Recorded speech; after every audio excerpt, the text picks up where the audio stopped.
depuis le début de cette cérémonie. Je vous prie, bien vous tenir droit afin d'observer une minute pour nos frères d'armes, compagnons qui nous ont quittés tout au long de l'année 2025.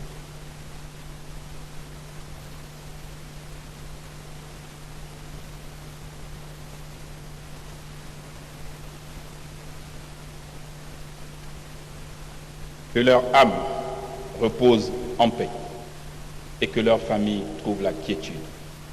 Je vous remercie. Veuillez vous asseoir.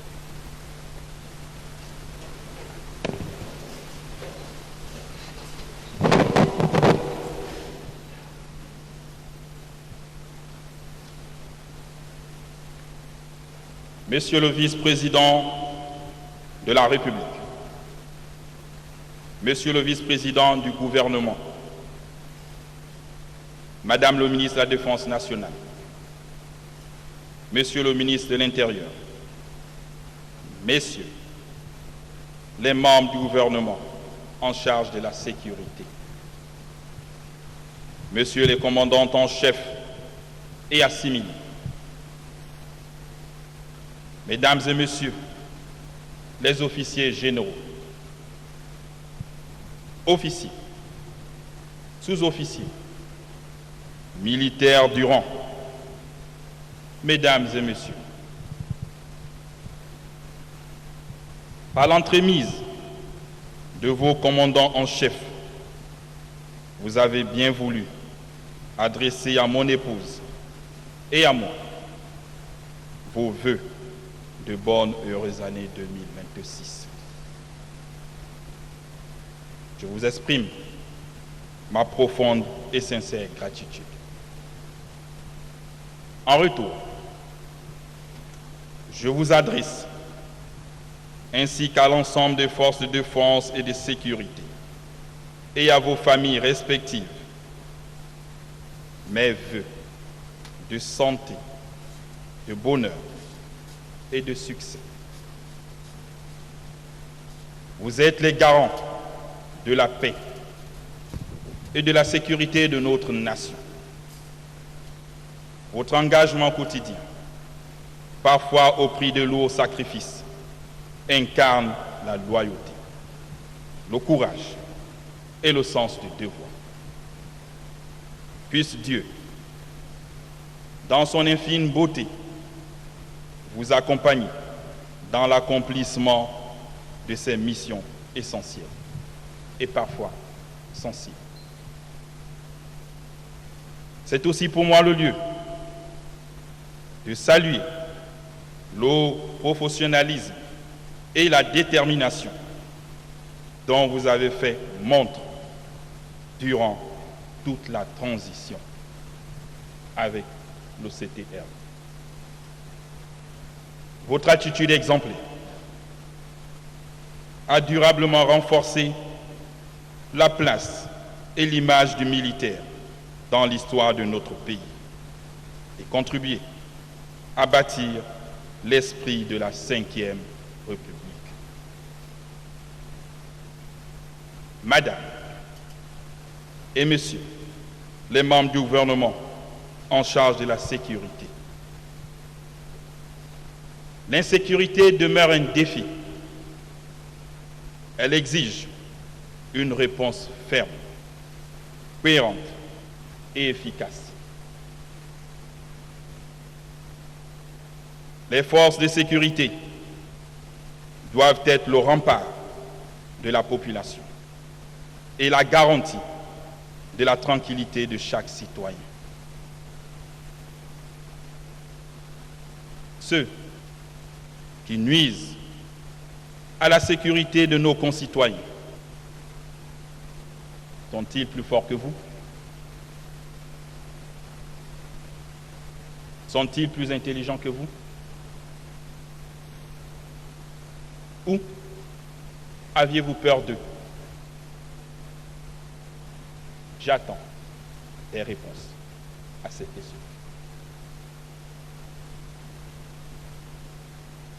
Désormais, plus aucune excuse ne saurait justifier la persistance de l'insécurité. Le policier n'a pas vocation à être confiné dans un bureau. De deuxième classe, le caporal, le sergent, ils n'ont pas de place dans un état-major. Leur place est dans la rue et sur le terrain.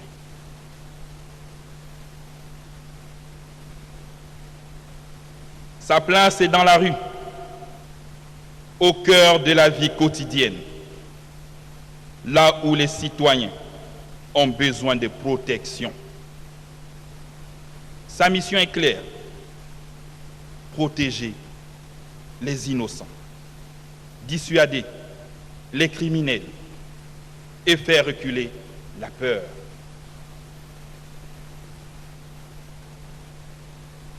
À cette fin, l'État a engagé des actions concrètes pour faciliter cette mission.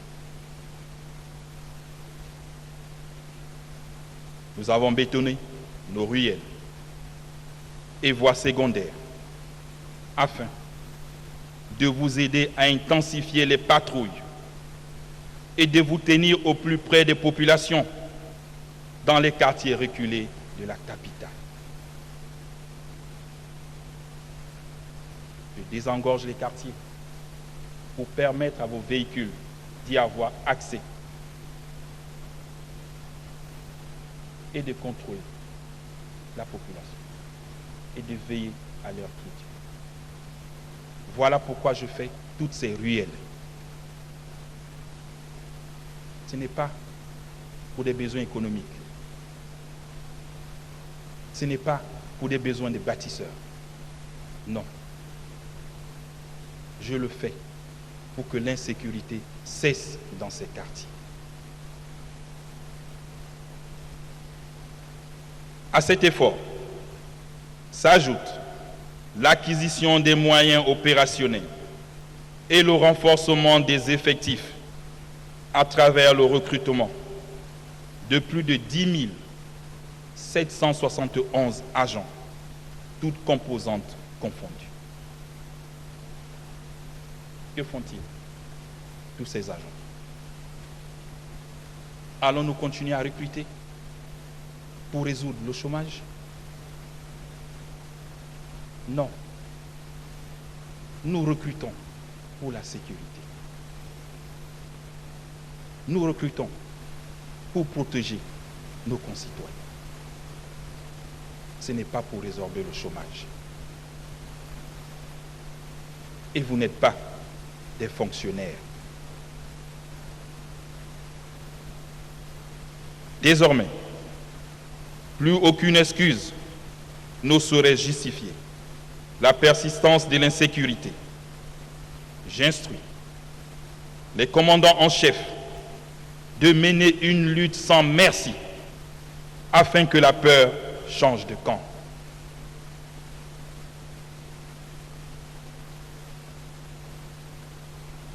Les fauteurs de troubles, les auteurs de délits, de crimes ou crimes de sang doivent savoir que la Ve République ne reculera pas.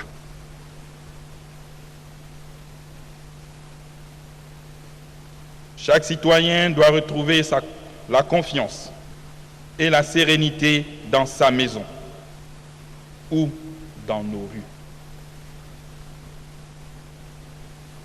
La sécurité n'est pas le privilège réservé à quelques-uns.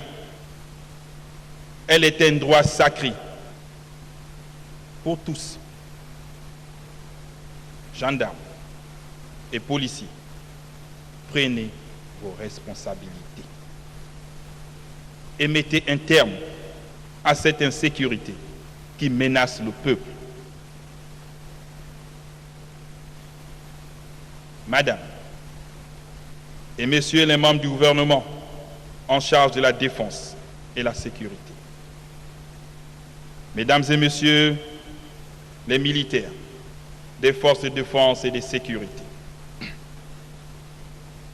lors du Conseil des ministres du 29 décembre dernier, j'ai acté définitivement l'alignement des eaux et forêts et de la douane dans la catégorie des forces de sécurité.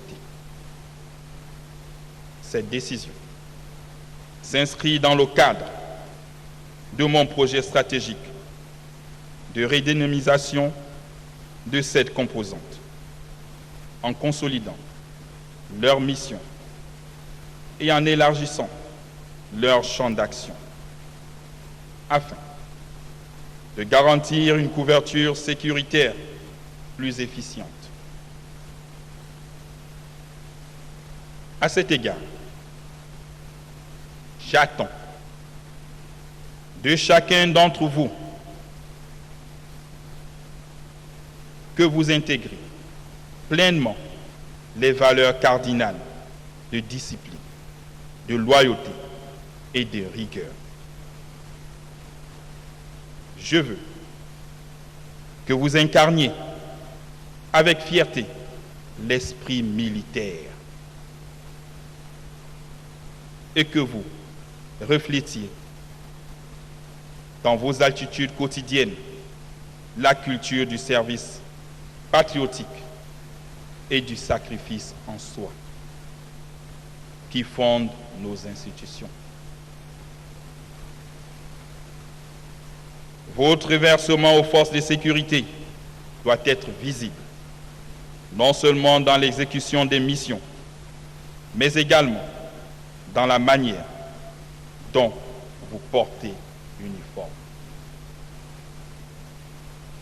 Instruisez-vous, défendez l'honneur de vos unités et inspirez confiance. Il me plaît aussi de vous rappeler que les agents des forces de défense et de sécurité n'ont pas de syndicat. Dès lors que vous intégrez les forces de défense et de sécurité, tous vos syndicats sont dissous. Plus de grève.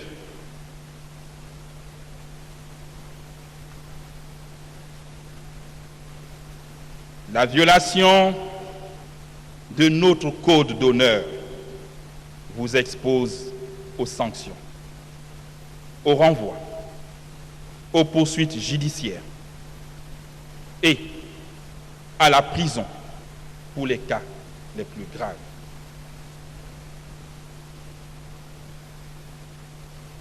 L'État, dans sa lutte contre la corruption, compte sur vous pour dénoncer tous les comportements déviants et de nature à ternir l'image du personnel des forces de défense et de sécurité. C'est d'ailleurs pour moi l'occasion de rappeler l'intérêt de mettre en place le service militaire dans les grandes écoles aux carrières administratives, conformément aux dispositions de la Constitution dans son article 27. Aussi, j'ai instruit les ministres concernés et les commandants en chef d'organiser la faisabilité de cette exigence constitutionnelle. Madame et Messieurs les membres du gouvernement en charge de la défense nationale et de la sécurité, officiers généraux, officiers, sous-officiers, militaires du rang des forces de défense et de sécurité. Le contexte national et sous-régional nous impose de réaffirmer avec force et conviction notre engagement envers la nation. Plus que jamais, vous devez concentrer vos efforts sur la mission sacrée de préservation de l'intégrité du territoire national. Cette responsabilité qui vous incombe collectivement et exclusivement exige de chacun de vous discipline, courage et détermination. Gardez à l'esprit votre mission de défendre sans recul le drapeau gabonais partout où il se trouve.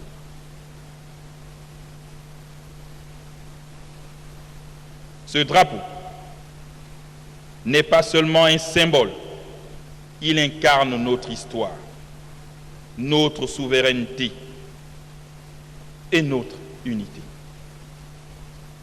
Le protéger, c'est protéger l'âme même de notre nation. Avant de clore mon propos, je me réjouis de l'amélioration du climat général au sein des forces. Cette dynamique doit être préservée par la discipline et la sanction des manquements. Je vous renouvelle à tous mes sincères vœux de bonne santé, de plein succès et d'accomplissement personnel.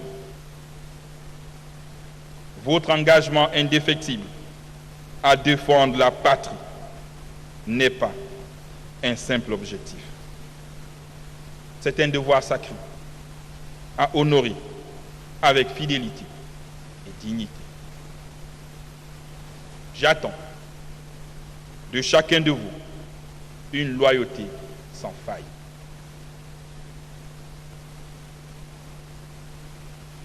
Que Dieu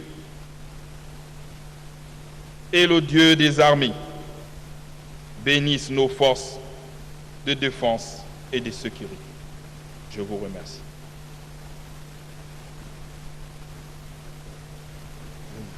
Oligui Nguema, le président de la République, chef de l'État, chef de gouvernement, chef suprême des forces de sécurité, de défense et de sécurité, vient d'ouvrir le front contre l'insécurité grandissante dans notre pays, vous l'avez compris.